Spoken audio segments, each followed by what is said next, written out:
Who is the richest person in all of human history? Not Elon Musk, not Jeff Bezos, not Bernard Arnault with all his luxury handbags. Here's your hint. The richest man in history once crashed an entire economy just by walking through a city and giving away money. He wasn't trying to destroy anything, he was just being generous. And he broke the financial system of an entire region for 12 years. Today's billionaires aren't even top 5, not even close. We're going century by century, from Roman emperors to African kings to the German banker who made Holy Roman emperors ask for permission.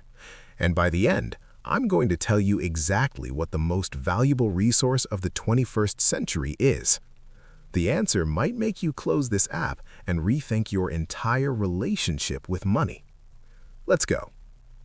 The Roman tier list, 1st century BC. Before we get to the top, you need to understand what wealth actually looked like from the bottom up, because that's how you understand how insane the top really was. Tier 1, the plebeian worker. A skilled Roman craftsman, a blacksmith, a baker, a carpenter, earned the equivalent of roughly $8,000 to $12,000 per year in today's money. You had food, a small apartment and an insula, the Roman version of a tenement building. You shared a latrine with 40 neighbors. You were not starving, but you were one bad harvest, one injury, one political shift away from nothing. No savings, no legal protection that a richer man couldn't override. You existed at the pleasure of everyone above you.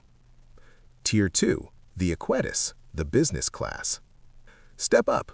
An equites, a successful merchant, a mid-level landowner, earned $60,000 to $100,000 equivalent per year. A courtyard home, servants, meat most nights. A doctor, though his tools would make you physically ill by modern standards. You were comfortable, you mattered, but you had no protection against a senator who wanted your land. A general returning from campaign could rewrite property law. Your wealth existed as long as the powerful chose to let you keep it. Would you trade your life today, a paid-off villa, servants, financial security, with zero legal recourse if someone above you decided they wanted what you had? Hold that thought. Tier 3, the senator. A Roman senator controlled land worth $2 to $5 million equivalent per year. Multiple estates, political influence, generals consulted you, the emperor feared you or needed you. The richest senators in Roman history also died broke, exiled, or executed.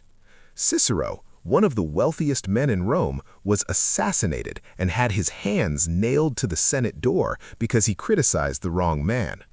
The higher you climbed, the more precisely someone could calculate what they'd gain by removing you. Tier 4, Augustus Caesar, 4.6 trillion adjusted. Now we reach the top. The Roman Empire produced 25 to 30% of the entire world's economic output. Augustus personally owned approximately 1/5 of that empire, including all of Egypt, not a province, not a territory. All of Egypt was his personal property, legally, formally, his. When he died, he left it to his heir like a vacation home. At his peak, economists estimate his net worth at $4.6 trillion adjusted. Some go higher. The uncertainty exists because at a certain point, there is no meaningful difference between his personal wealth and the Roman state. He was the economy. If he sneezed, the ancient world ran a fever for a decade. Elon Musk at his peak, $400 billion. Augustus was 11 times richer on the low estimate. And here's the line that should stop you cold. The wealthiest human being in the Western world died from what is likely a gastrointestinal infection. No surgery, no antibiotics. A $12 bottle of medicine from any pharmacy today probably saves him. The man who owned the world could not buy another decade. 14th century, Mansa Musa.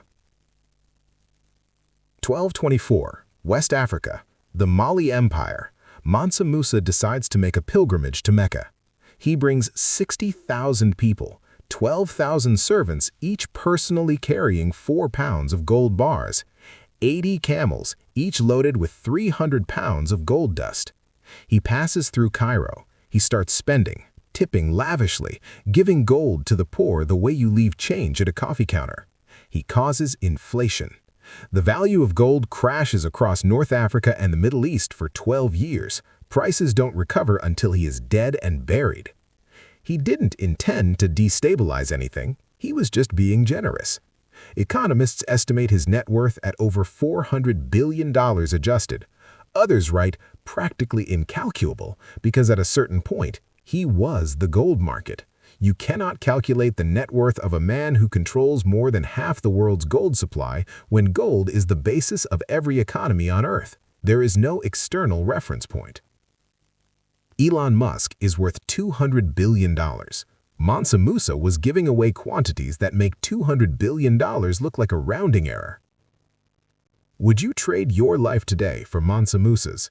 Absolute ruler of an empire, owner of more gold than any human who ever lived, your name known across 3 continents. You also have no germ theory, no anesthesia. Every political decision you make can trigger a war and your empire will begin fracturing within your own lifetime, regardless of what you do. Unlimited gold, zero control over the things that actually kill you. Still want to trade? And then something weird happened. Wealth stopped being about gold. It stopped being about land. It stopped being about how many soldiers you could feed or how many mines you controlled. In the 1500s, a new kind of rich person appeared. Someone who didn't own armies, didn't own mines, didn't conquer territory. He owned something more dangerous than all of those things combined. Debt. 16th century. Jakob Fugger. A German merchant banker from Augsburg. Most people have never heard his name. That's not an accident. While kings were fighting wars, Fugger was financing both sides. He lent money to the Habsburg dynasty. He financed the election of Holy Roman Emperor Charles V. He owned copper mines, silver mines, and the textile trade across Europe. At his peak, he controlled approximately 2% of all European economic output as personal wealth, estimated at $400 billion adjusted. But here's the image I want you to hold. Kings had to ask permission to stay kings. That was Fugger.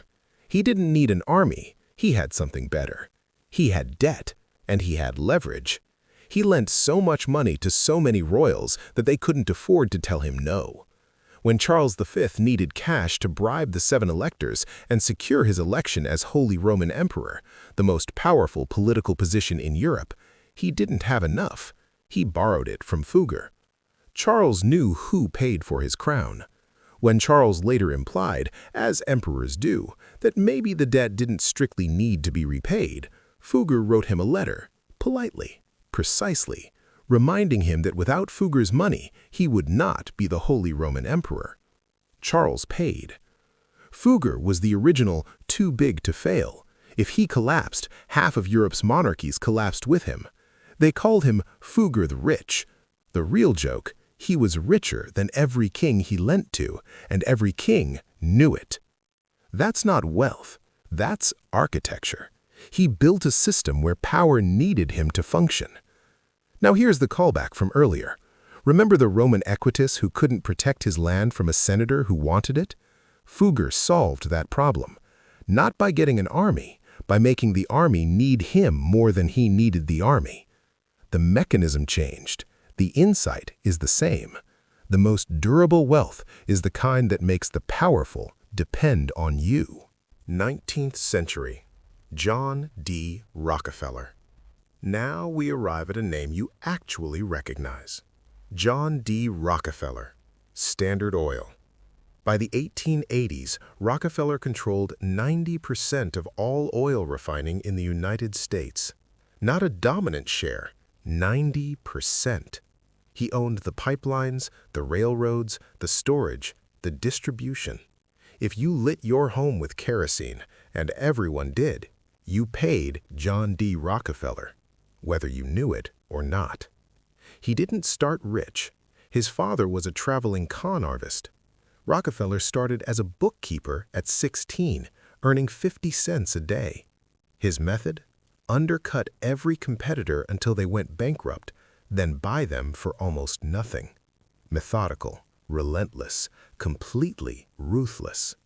The U.S. government eventually ruled Standard Oil an illegal monopoly and broke it into 34 separate companies. Exxon, Mobil, Chevron. All of them were once one man's fortune. The entire modern oil industry began as pieces of one person's monopoly. Here's where it gets interesting. Adjust his wealth for inflation. $30 billion today.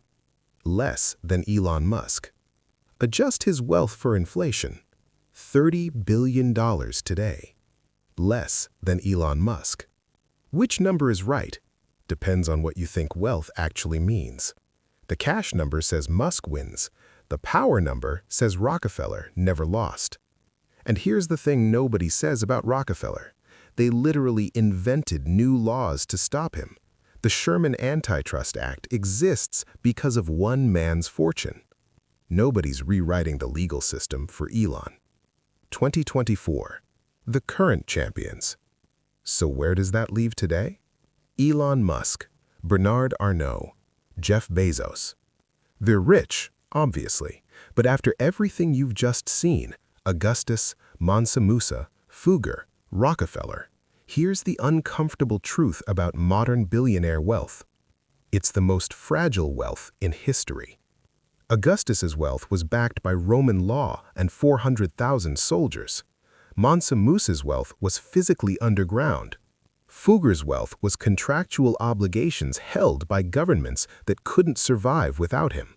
Rockefeller's wealth was pipelines, refineries, physical infrastructure, things you have to physically destroy to take away.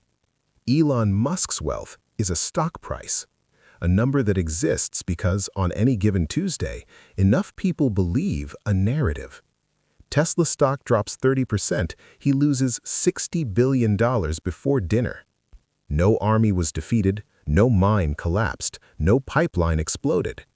A narrative shifted. The richest men in history owned real things.